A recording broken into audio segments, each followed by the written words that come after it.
Hello friends, സാന്ത്വനത്തിലേക്ക് എല്ലാവർക്കും സ്വാഗതം. അങ്ങനെ അലോകാണ് തെറ്റ് ചെയ്തതെന്ന് എല്ലാവർക്കും മനസ്സിലാവാണ് കേട്ടോ. ആ സമയം അലോക് നിരസിക്കുകയാണ്, ഞാനൊന്നും ചെയ്തിട്ടില്ല, എനിക്കൊന്നും അറിയത്തില്ല എന്ന്. പക്ഷേ ആര്യം വിട്ടുകൊടുക്കുന്നില്ല. ആര്യം പറയാണ്, എടാ നീ ഇങ്ങനെ കള്ളത്തരമൊന്നും പറയണ്ട, പിന്നെ സത്യാവസ്ഥ അറിയണമെങ്കിലേ ആ അമ്പലത്തിലെ മാനേജറെ അങ്ങോട്ട് വിളിച്ച് ചോദിച്ചാൽ മതി, എല്ലാ സത്യം തുറന്നു പറയും. അയാളെ കൊണ്ട് പറയിപ്പിക്കണോ നീ തന്നെ പറയണോ, അതാണോ വേണ്ടത്? അപ്പോൾ ഉടനെ ബാലനും പറയുന്നുണ്ട്, അതെ, അല്ലെങ്കിൽ തന്നെ അവൻ മിണ്ടാതെ നിൽക്കുന്ന കണ്ടില്ലേ എന്ന് ആകാശം പറയാണ് കേട്ടോ. അഗ്നി പൂജയ്ക്കിടയിൽ അമ്മയെ അപായപ്പെടുത്താൻ വേണ്ടി ശ്രമിച്ചവനല്ലേ അവൻ, എന്നിട്ട് അവൻ മിണ്ടാതെ നിൽക്കുന്ന കാലിലെ ആണി കൊള്ളിപ്പിച്ചിട്ട് മറിഞ്ഞ് ആ അഗ്നികുണ്ഡത്തിലേക്ക് വീണാൽ എൻ്റെ അമ്മയ്ക്ക് എന്തെങ്കിലും ആപത്ത് സംഭവിക്കുമല്ലോ, അതിന് വേണ്ടിയിട്ടാണ്. പക്ഷേ ആര്യൻ ആ സമയത്ത് എത്തിയത് കൊണ്ട് മാത്രമാണ് എൻ്റെ അമ്മ അവിടെ ജീവനോടെ നിൽക്കുന്നത് എന്ന് ആകാശം അങ്ങോട്ട് പറയാം. ഇതെല്ലാം കേട്ട് എല്ലാവരും പേടിക്കുന്നതിൻ്റെ കൂട്ടത്തിൽ ഇന്ദിരാമ്മ ആകെ തകർന്നു പോയി. എന്നിട്ട് ബാലൻ പറയുന്നുണ്ട്, എടാ അലോകേ, ഇവരുടെയൊക്കെ മുന്നിൽ വന്ന് പെട്ടതുകൊണ്ട് നിനക്ക് തല്ല് മാത്രമേ കിട്ടിയുള്ളൂ, പക്ഷേ എൻ്റെ മുമ്പിലാണ് നീ വന്ന് പെട്ടെങ്കിലേ നിന്നെ ഞാൻ കൊന്നേനെ എന്നും പറയണം. അപ്പത്തിനെ ഇന്ദിരാമ പറയുന്നുണ്ട്, മാറടാ ഇങ്ങോട്ട് അലോകേ, സത്യമാണടാ ഇവരൊക്കെ പറയുന്നത്. അപ്പോൾ അലോകിന് ഒന്നും മിണ്ടാൻ പറ്റുന്നില്ല കേട്ടോ, ഒരൊറ്റ അടി അങ്ങോട്ട് വെച്ച് കൊടുക്കുന്നുണ്ട്. അയ്യോ അമ്മേ എന്നും പറഞ്ഞുകൊണ്ട് നമ്മുടെ രാജശ്രീ. അപ്പോൾ എടാ ദുഷ്ട, നീ ഇങ്ങനെയൊക്കെ ചെയ്തല്ലേ, സ്വന്തം അപ്പച്ചി കൊല്ലാൻ വേണ്ടി നീ നോക്കുന്നടാ, എൻ്റെ മോളാടാ അവള്, എൻ്റെ മോളെ നീ കൊല്ലാൻ നോക്കി അല്ലേ എന്നും പറഞ്ഞ് ഇന്ദിരാമ നല്ല ദേഷ്യമുണ്ട്. എൻ്റെ ഗോമതി എങ്ങാനും ദ്രോഹിച്ചാലുണ്ടല്ലോ, എടാ നിന്നെ ഉണ്ടല്ലോ എന്നും പറഞ്ഞ് ഒന്നും കൂടെ ആ ഉടുപ്പിലേട്ട് പിടിച്ച് ഇങ്ങോട്ട് നീക്കി നിർത്തിയിട്ട് അടിക്കാൻ വേണ്ടി പോവാണ്. അയ്യോ വേണ്ട വേണ്ട അമ്മേ, ഒന്നും വേണ്ട, എൻ്റെ ഏട്ടനെ എന്നോട് സ്നേഹമില്ല, പിന്നെയാണോ ഏട്ടൻ്റെ മകളിൽ നിന്നും അതൊന്നും പ്രതീക്ഷിക്കണ്ട. അപ്പോൾ ഗോമതി പറയുന്നുണ്ട്, എടാ അലോകേ, നീ ഒരു കാര്യം ആലോചിച്ചോ, എൻ്റെ ഭർത്താവ് ബാലേട്ടൻ, എൻ്റെ മക്കൾ, എൻ്റെ മരുമക്കൾ എല്ലാവരും എൻ്റെ ചുറ്റിൽ ഇങ്ങനെ നിൽക്കുമ്പോൾ എന്നെ എന്തെങ്കിലും ചെയ്യാമെന്ന് നീ വിചാരിച്ചാലേ നടക്കൂലടാ, നടക്കില്ല. സ്വയം നാശം വിളിച്ച് വരുത്തണ്ടെന്നുണ്ടെങ്കിലേ അടങ്ങി ഒതുങ്ങി നീ ജീവിച്ചോളണം എന്ന് ഗോമതി പറയുമ്പോൾ ഇന്ദിരാമ്മ പറയണ്ട്, എടാ ഗോമതിയെ, ഒരു വിരൽ ഞൊടിച്ചാൽ മതി, നീയൊക്കെ കൃഷ്ണമംഗലത്ത് നിന്ന് ഇറങ്ങി പോവേണ്ടി വരും എന്നൊരു വാക്ക് പറയണതിന് മുമ്പ് ഗോമതി തടയപ്പെടുത്താട്ടോ, അമ്മേ അങ്ങനെയൊന്നും പറയരുതെന്ന്. കാരണം സ്വത്തിൻ്റെ അവകാശി ഗോമതിയാണെന്ന് എല്ലാവരുടെ മുന്നിൽ വെച്ച് അറിഞ്ഞു കഴിഞ്ഞാൽ ആകെ കുഴപ്പമാവുമല്ലോ. അതുകൊണ്ട് പിന്നെ പറയാൻ വന്ന ഇന്ദിരാമ അതങ്ങ് നിർത്തുവാണ് കേട്ടോ. അപ്പം തന്നെ ധർമ്മൻ അങ്ങോട്ട് വന്നിട്ട് പറയാനല്ലേ, എൻ്റെ ഏട്ടന്മാരെ, പിന്നെ അലോകിനെ നിങ്ങൾ നന്നായിട്ടൊന്ന് മര്യാദ പഠിപ്പിച്ചേക്കൂട്ടോ, അല്ലെങ്കിൽ വഴി കിടന്ന് ആരുടെയെങ്കിലും തല്ലുകൊണ്ട് അവസാനിക്കും അവൻ്റെ ജീവിതം. ഞാനിവിടെ കൃത്യസമയത്ത് എത്തിയതുകൊണ്ട് മാത്രമാണ് അവൻ രക്ഷപ്പെട്ടത്, ഇല്ലാന്നുണ്ടെങ്കിലേ ഇവനെല്ലാം കൂടെ അടിച്ച് കൊന്നന്. പിന്നെ ഒരു കാര്യം, ഇത് എൻ്റെ ചേച്ചിയല്ല, ഇതെൻ്റെ അമ്മയാണ് എന്ന് ഗോമതി നോക്കിയിട്ട് പറയണ്ട്. ഇനി ഇവരെ എന്തെങ്കിലും ചെയ്താലുണ്ടല്ലോ നീ ഇനി വിവരം അറിയടാന്ന്. ഓ, അത് കേൾക്കുമ്പോൾ സുകന്യയുടെ മുഖം അങ്ങ് വക്രിച്ച് പോവാണ്. അതുപോലെ മീനാക്ഷി മാറി നിന്നോണ്ട് പറയണ്ട്, മുമ്പ് ഇതുപോലെ നീ എന്നോടും സംസാരിക്കുകയും ദ്രോഹിക്കുകയും ചെയ്തിട്ടുണ്ട്, അറിയാമല്ലോ, അന്ന് ഞാൻ നിനക്ക് വാണിംഗ് തന്നിട്ടുണ്ട്, മനസ്സിലായോ? അപ്പോൾ ഇനി നീ ഇത് ആവർത്തിക്കരുത്. അപ്പോൾ തന്നെ മിത്രയും പറഞ്ഞോണ്ട്, നമ്മുടെയൊക്കെ കൺമുന്നിലേ നീ പോടാ എന്ന് പറയുമ്പോൾ ഉടനെ ഓ, നമ്മുടെ രാജശ്രീക്ക് ഇഷ്ടപ്പെടുന്നില്ല, മതി മതി, ഇനി കൂടുതലൊന്നും അവനെ പറയേണ്ട കാര്യമൊന്നുമില്ല. അപ്പോൾ ഇവിടെ അനന്തം വന്ന് പറഞ്ഞിട്ടുണ്ട്, നിർത്ത് രാജശ്രീ, നമുക്കിനി സംസാരിക്കാനുള്ള ഒരു അവകാശവും ഇല്ല, തെറ്റ് ചെയ്തത് അലോകല്ലേ. അവസാനം ബാലൻ മുന്നോട്ട് വന്നിട്ട് പറയുന്നുണ്ട്, എല്ലാവരുമായിട്ട് ഞാനൊരു കാര്യം പറയാം, എൻ്റെ ഗോമതി നേരത്തെ കാല് പിടിച്ച് പറഞ്ഞു നിന്നോടൊക്കെ പകരം ചോദിക്കണ്ടെന്ന്, അതുകൊണ്ട് മാത്രമാണ് ഞാൻ ക്ഷമിക്കുന്നത്, അല്ലാതെ വേറൊന്നും കൊണ്ടല്ല. കണ്ടല്ലോ എൻ്റെ ഗോമതിയെ കണ്ണീരാ നിൻ്റെയൊക്കെ ഇപ്പോഴും രക്ഷിച്ചുകൊണ്ടിരിക്കുന്നത്, അത് മനസ്സിലാക്കിക്കോ എന്ന് പറഞ്ഞ് ഗോമതി ഇങ്ങനെ ചേർത്ത് പിടിക്കുന്നുണ്ട് കേട്ടോ ബാലൻ. ഇത് കാണുമ്പോൾ കൃഷ്ണമംഗലത്തുള്ളവർക്കൊന്നും പിടിക്കുന്നില്ല. അങ്ങനെ ഗോമതിയും കൈ പിടിച്ചും കൊണ്ട് ബാലൻ നേരെ അകത്തേക്ക് കയറി പോകാട്ടോ. ഗോമതി ബാലനെ കൈ പിടിച്ചിട്ട് അവരും അങ്ങ് അകത്ത് കയറി പോകണം. ഇതിൻ്റെ സങ്കടം പാവം ഇന്ദിരാമയ്ക്കാണെങ്കിൽ സഹിക്കാനേ പറ്റുന്നില്ല. അവരങ്ങ് നേരെ വീട്ടിലേക്ക് കയറി ചെല്ലുവാണ്. അവിടെ ചെന്നിട്ടാണെങ്കിലോ മക്കളെടുത്ത് ആകെ വഴക്കുണ്ടാക്കുക കേട്ടോ. നീയൊക്കെ കൂടപ്പിറപ്പാണോടാ, നീയൊക്കെ എന്താടാ കാണിക്കുന്നത്, സ്വന്തം കൂടപ്പിറപ്പിനെ കൊല്ലാൻ വേണ്ടിയിട്ടാണോടാ നീയൊക്കെ ഇങ്ങനെ, ഇതിനൊക്കെ വേണ്ടിയിട്ടാണോടാ, എനിക്കൊരു സമാധാനം നീയൊക്കെ തരില്ലേ, ഞാനിനി എന്താണ് വേണ്ടത് പറ, ദുഷ്ടൻ, നീ എന്തിനാടാ അവളെ കൊല്ലാൻ പോയത്, അവളെൻ്റെ മകളല്ലേ, നിനക്ക് എങ്ങനെ തോന്നിയടാ ഇങ്ങനെയൊക്കെ ചെയ്യാനായിട്ട് എന്ന് പറഞ്ഞ അമ്മ അവരെ ശരിക്കും വഴക്ക് പറയാൻ കേട്ടോ. അപ്പോൾ അലോകിനാണെങ്കിൽ വന്നിട്ട് പറഞ്ഞ, മുത്തശ്ശി എന്നോട് ക്ഷമിക്കണമെന്ന് പറയാട്ടോ ഒരു തവണത്തിൽ കൂടെ. നിന്നോട് ക്ഷമിക്കാനോ, ഞാനോ എത്ര തവണയായടാ നിന്നോട് ക്ഷമിക്കുന്നത്, അതും ഇങ്ങനെയൊരു കൊലപാതകം ചെയ്യാൻ വേണ്ടി കൂട്ടുനിന്ന് നിന്നോട് ഇനി ഞാൻ ക്ഷമിക്കാനോ? ദേ ഇനി ഈ പേരും പറഞ്ഞ് ഒരൊറ്റെണ്ണം എൻ്റെ അടുത്ത് വന്നേക്കരുത്, എല്ലാവരും എനിക്ക് നന്നായി മനസ്സിലായിട്ടുണ്ട്. പിന്നെ ഒരു കാര്യം ഞാൻ വീണ്ടും പറഞ്ഞേക്കാം, ഇന്നു മുതൽ എന്നെ നിങ്ങൾ ഒരു കാര്യത്തിന് എന്നെ വിളിച്ചേക്കരുത്, ഇവിടെയുള്ള ഒരു കാര്യത്തിന് ഞാൻ ഇടപെടുത്തൂല്ല. എന്താ അമ്മ അങ്ങനെയൊക്കെ പറയുന്നത്? അതെ, ഞാനും തീരുമാനിച്ചു ചില കാര്യങ്ങൾ. ഇനി എനിക്ക് ജീവിച്ചിരിക്കണ്ട, നിങ്ങളുടെ ഇടയിലേക്ക് ജീവിച്ചിരിക്കുന്നതിലും ഭേദം മരിക്കുന്നതാണ് ഞാൻ തീരുമാനിക്കുക. അതുകൊണ്ട് തന്നെ പട്ടിണി കിടന്ന് മരിക്കാമെന്നാണ് ഞാൻ വിചാരിച്ചിരിക്കുന്നത്.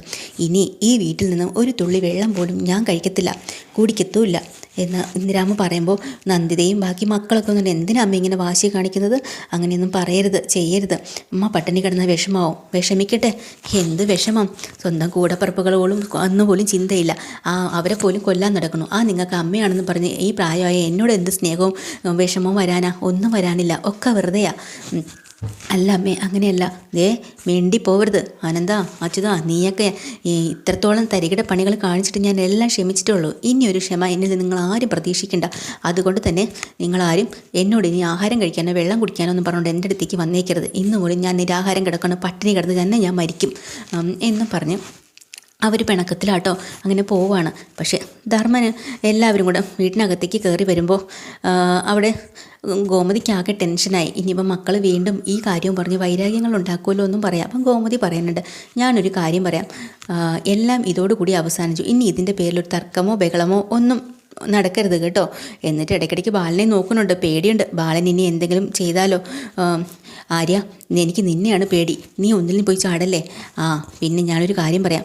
അമ്മേ, കൃഷ്ണമംഗലത്തുള്ള അവരെന്തെല്ലാം പരിപാടികൾ ചെയ്തു, ഇതെല്ലാം അമ്മ ക്ഷമിച്ചില്ലേ? പ്രതികരിക്കാൻ സമ്മതിക്കാതെ നമ്മളെയും തടഞ്ഞു. എന്നിട്ടിപ്പോൾ എന്തായി? അതിൻ്റെയൊക്കെ ഫലം തന്നെയാണ് ഇപ്പം അമ്മയ്ക്ക് തന്നെ കിട്ടിയത് എന്നൊക്കെ ഇങ്ങനെ പറഞ്ഞുകൊണ്ടിരിക്കണം കേട്ടോ. അപ്പോൾ ആനന്ദിനൊക്കെ ദേഷ്യം വരാണ്ട്. പിന്നെ മാമൻ പിടിച്ച് മാറ്റിയതുകൊണ്ടാണ് ഇതൊക്കെ, അല്ലെങ്കിൽ ഞാൻ അവനെ കൊന്നേനെ. ഇപ്പം ധർമ്മം പറയുന്നുണ്ട്, അവനെ കൊന്നിട്ട് നീ എന്താ പോയി ജയിലിൽ കിടക്കാൻ? അവനൊരു പൊട്ടൻ, അവൻ എന്തെങ്കിലും കാട്ടിക്കൂട്ടിയെന്ന് പറഞ്ഞുകൊണ്ട് അവന് ബുദ്ധിയില്ലാത്തവൻ. അയ്യേ, ബുദ്ധിയില്ലേ അവന്? ആര് പറഞ്ഞു ബുദ്ധിയില്ലെന്ന്? അവൻ ഭൂലോക ക്രിമിനലാണ്, ക്രിമിനൽ. അപ്പോൾ മീനാക്ഷി പറയുന്നുണ്ട്, കൊലപാതക ശ്രമമാണ് നടന്നിരിക്കുന്നത്, ഭാഗ്യം കൊണ്ട് മാത്രമാണ് ഇപ്പം അമ്മ രക്ഷപ്പെട്ടത്. അതുകൊണ്ട് ഇപ്പോൾ എന്തായാലും കൃത്യസമയത്ത് ആരും അവിടെ വന്നില്ലെങ്കിൽ എന്താവുമായിരുന്നു? അപ്പോൾ മിത്ര പറഞ്ഞു, അപ്പച്ചി അവനെതിരെ കേസ് കൊടുക്കണം. കേസോ? എന്തിന്? പിന്നെ കേസ് കൊടുക്കണ്ടേ? അപ്പോൾ ദേവിയും പറഞ്ഞിട്ട്, അവൻ കൊല്ലാൻ ശ്രമിച്ചതല്ലേ, അതുകൊണ്ട് തന്നെ കേസ് കൊടുത്തേ പറ്റുള്ളൂ എന്ന് പറയാം. ആരും സമയത്ത് എത്തിയോണ്ടല്ലേ രക്ഷപ്പെട്ടത്, ഇല്ലെങ്കിൽ അമ്മ ആ തീലിനകത്ത് വീടില്ലായിരുന്നോ? അപ്പോൾ തന്നെ ഇതൊക്കെ കണ്ടും കേട്ടും കൊണ്ട് ബാലനാകെ തകർന്നിരിക്കുക കേട്ടോ. അപ്പോൾ തന്നെ കൊലപാതക ശ്രമത്തിന് അവനെ പിടിച്ച് അകത്തിട്ട് തന്നെയാണ് വേണ്ടതെന്ന് പറയുമ്പോൾ പെട്ടെന്ന് നമ്മൾ ഗോമതിക്കൊരു പേടിയാവുന്നുണ്ട്. ഇനി അതങ്ങനെ ചെയ്ത് കഴിഞ്ഞാൽ പ്രശ്നം വഷളാവില്ലേ? പിന്നെ നിങ്ങളൊന്ന് വിചാരിക്കും പോലെ അലോക് എന്നെ കൊല്ലാനൊന്നും ശ്രമിക്കത്തില്ല കേട്ടോ, അവൻ അങ്ങനെയൊന്നും ചെയ്യില്ല. അപ്പം തന്നെ ബാലന് ദേഷ്യം വന്ന് ബാലൻ ചോദിക്കുന്നുണ്ട്, ഗോമതി, ഞാൻ നിന്നോടൊരു കാര്യം ചോദിക്കട്ടെ, നീ ആത്മാർത്ഥമായിട്ടാണോ ഈ പറയുന്നത്? നിന്നെ അലോക് കൊല്ലാൻ ശ്രമിച്ചിട്ടില്ലേ എന്നൊക്കെ ഇങ്ങനെ ചോദിക്കുമ്പോൾ പെട്ടെന്ന് ഗോമതിക്ക് അന്നത്തെ കാര്യം ഓർമ്മ വരുവാ കേട്ടോ. കൃഷ്ണമംഗലത്ത് നിന്ന സമയത്ത് അവൻ ചോറിൽ വിഷം കലർത്തി കൊടുക്കാൻ നോക്കിയില്ലേ? അപ്പോൾ അത് വല്ലതും ഇവിടെ പറയാൻ പറ്റുമോ? പക്ഷേ ബാലന് അന്ന് മൂലം സംശയമുണ്ട് ഗോമതി ഇന്ന് ആശുപത്രിയിലായത് അവരെന്തോ ചെയ്യാൻ ശ്രമിച്ചത് കൊണ്ട് തന്നെയാണെന്ന്. അതുകൊണ്ടാണ് ഇപ്പോൾ ബാലൻ ആ ചോദ്യം ചോദിക്കുന്നത് പോലും. പക്ഷേ ഗോമതി അങ്ങോട്ട് വിട്ടുകൊടുക്കുന്നില്ല കേട്ടോ.